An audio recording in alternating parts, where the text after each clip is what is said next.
Spanish soldiers hunting down the estimated 5,000 migrants still in the territory of Ceuta say they have found migrants armed with guns who are embedded within those trying to claim asylum. One legionario, as the elite soldiers are known, believes up to 100,000 migrants could have rushed the border with Morocco. And while those who were tricked into coming have largely gone back, the ones who remain tend to be armed criminals avoiding jail at home. Central Ceuta is deserted as locals remain in their homes. Well, there you go. This is GB News Originals. I'm Emily Carver. Please do give this video a like and subscribe to our channel for more content like this. And do leave a comment. Let me know what you think. Do you think ATMs are closed for safety reasons? Supermarkets are guarded by the army.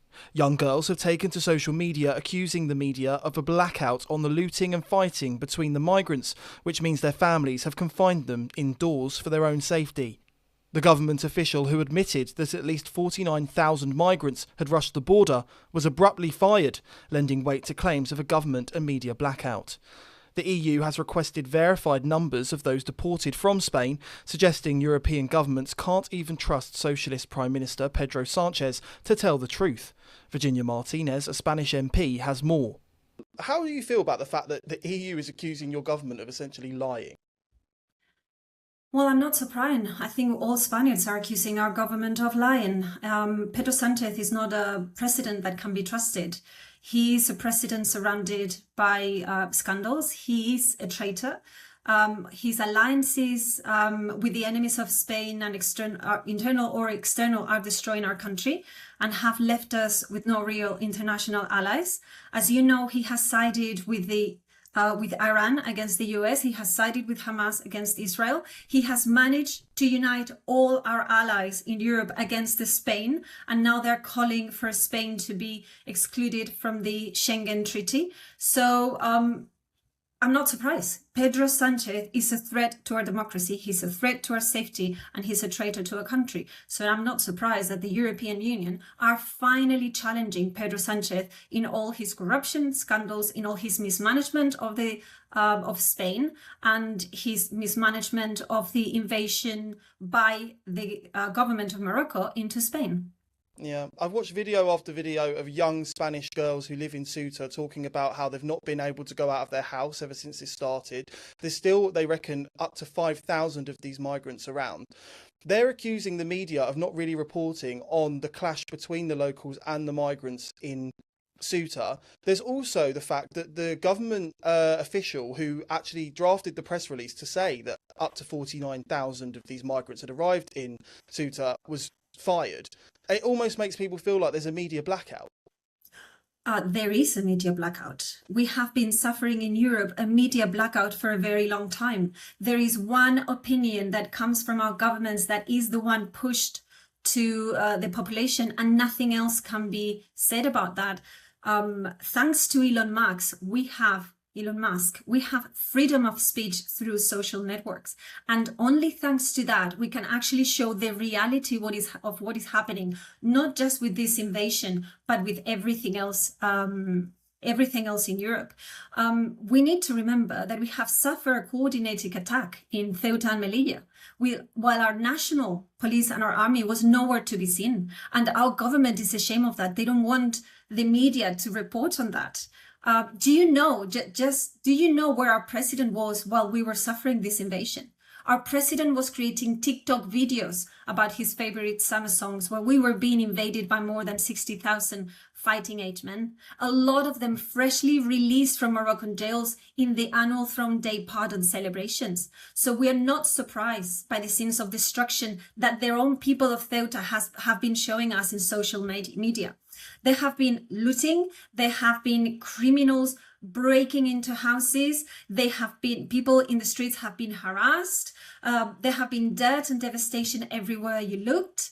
They have broken headstones in the cemetery to attack the locals and the police. They have used the cemetery to shower. Our people died for this country, and now we have migrants that are showering on their graves. The people of Ceuta have been abandoned. They feel helpless. They are terrified. Local businesses have had to close. There were food shortages. They either had to flee the city or stay confined at home. The ones that have been very, very valiant have come out and have been fighting against the invaders, but they are worried about their family, they're worried about their children, they're worried about the vulnerable people, and they feel a deep frustration and outrage with our government's lack of response. Yeah, I mean, if you were to look at the establishment media, the line that keeps being parroted is the majority of them have gone home. Basically, it's all over. They've put up this. The majority apparently have it's already gone, broken, but that is this not an barrier excuse to stop them swimming over.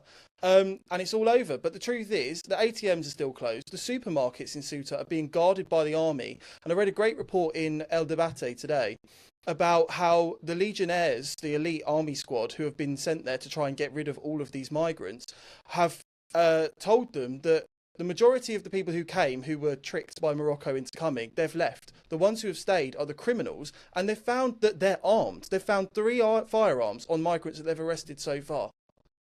And that is absolutely correct. We cannot forget that in these invasions produced by Moroccan government with the collusion of our Spanish government. The unravelling of Westminster power, European border shockwaves, and the real price of British political illusion. Behind the polished mahogany doors of Whitehall and the echo chamber of Westminster, a very quiet panic is beginning to set in.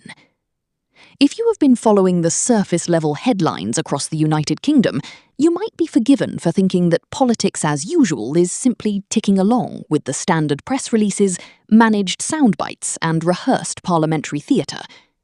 But look just beneath the surface, into the geopolitical currents rippling from continental Europe straight to the shores of Dover, and you will find a political landscape under immense strain.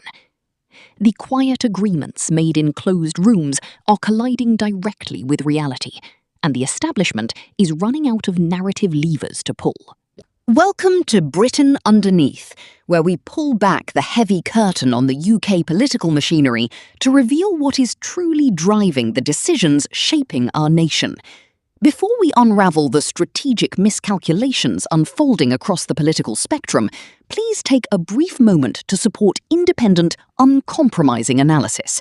Subscribing to Britain Underneath helps this channel immensely, ensuring we can continue bringing you mature, unfiltered insight into British politics that you will not hear on mainstream broadcasts. Make sure to hit that subscribe button right now, and let us dive straight into the heart of the matter. To truly understand where British domestic policy is heading, one must look at the unprecedented border pressures sending shockwaves through Western Europe. Recent events in southern Europe, specifically the border turmoil and security lockdowns in Ceuta, have exposed a glaring truth that ministers in London are desperate to downplay. For years, politicians across the political divide promised that grand diplomatic treaties, bilateral border management deals, and carefully phrased white papers would bring total control and stability. Yet, as military personnel are deployed to secure European borders against coordinated security crises, the narrative of effortless border management is rapidly disintegrating. When continental allies face chaotic security challenges, the secondary effects inevitably wash up on British shores. The Channel is not a magic moat that shields the United Kingdom from wider European instability. It is the final terminus of a long, highly complex international chain. When European border frameworks struggle under pressure, the pressure on British enforcement agencies multiplies exponentially. Westminster officials can issue all the measured statements they like, but the public is increasingly sensing the gulf between ministerial rhetoric and physical reality. If you appreciate this level of deep, grounded analysis, do consider subscribing to the channel. Supporting Britain Underneath only takes a single second, but it directly enables us to produce these comprehensive political breakdowns week after week. Inside the halls of power, the response to these escalating external pressures has been a masterclass in political distraction. Rather than confronting the root structural failures within the immigration and border security apparatus, the political establishment prefers to play a familiar game of internal manoeuvring. We see frontbenchers trading barbs across the dispatch box, shifting goalposts on processing targets, and reshuffling junior ministers in a perpetual exercise of blame avoidance. It is a classic Westminster manoeuvre. When the policy fails, change the talking points, rebrand the department, and hope the news cycle moves on before the public notices the lack of tangible results. This institutional reluctance to speak plainly to the public has created a dangerous trust deficit. Citizens are repeatedly told that comprehensive strategies are in place, that international partnerships are yielding results, and that strict enforcement is underway. Yet the numbers tell a starkly different story. When official announcements are quietly amended, or government communications officials face internal pushback over undisclosed figures, it fuels a pervasive feeling that the public is being managed rather than informed. This is precisely why independent scrutiny is vital. Take a deep breath, stay informed, and do not let the overwhelming flood of spin cloud your understanding of what is actually occurring. If you want to keep receiving rational, high-standard breakdowns of these crucial national issues, please take a moment to subscribe to Britain Underneath. Your subscription provides the foundation that allows this channel to grow, thrive, and remain a reliable voice in UK political commentary. Beyond the immediate question of border security lies a much broader systemic issue within British governance: the habit of prioritising immediate political survival over long-term strategic planning. Whether looking at the chronic strain on our justice system, the desperate need for infrastructure modernisation, or the shifting dynamics of local government elections, the strategy remains reactive rather than proactive. Emergency schemes are rolled out to relieve short-term pressure on overcrowded facilities, only to be hastily dialed back when public backlash becomes politically uncomfortable. It is governance by focus group, where long-term national interest is repeatedly sacrificed for short-term headline management. Consider the ongoing political realignment happening right across the country. Traditional party loyalties are fracturing, not because voters have suddenly lost interest in governance, but because they are exhausted by the perception of institutional weakness. When opposition figures defect, when third parties gain unprecedented financial backing, and when local councils request delays to regional elections, it is a clear symptom of a system struggling to maintain its equilibrium. The electorate is growing increasingly sophisticated, recognizing that slick media training and polished speeches cannot substitute for competence and transparency. We strongly encourage you to watch our videos right through to the end so you get the full, unvarnished picture of how these political dominoes fall. Every layer of the British political ecosystem is interconnected, from international diplomatic disputes down to your local council services. By staying until the very end of our broadcasts, you gain the complete context required to navigate today's complex political landscape intelligently. The establishment's default defence against growing public scepticism has long been to dismiss legitimate concerns as mere fringe discontent. But that tactic is fast reaching its expiration date. When young citizens, local business owners, and working families across the country voice frustration over declining public safety, crumbling public services, and economic stagnation, calling those concerns unreasonable is no longer an effective strategy. It merely accelerates the migration of voters toward alternative political movements that are willing to speak directly to their lived experiences. Furthermore, the relationship between Westminster and continental Europe remains fraught with underlying tension. While ministers proclaim that cooperation with international partners is stronger than ever, European leaders are simultaneously managing their own severe domestic crises and domestic electoral pressures. The idea that foreign governments will prioritise British border security or economic interests over their own domestic survival is a diplomatic fantasy. When European capitals are forced to tighten their own controls or re-evaluate freedom of movement frameworks, London is left scrambling to adjust its own policies on the fly.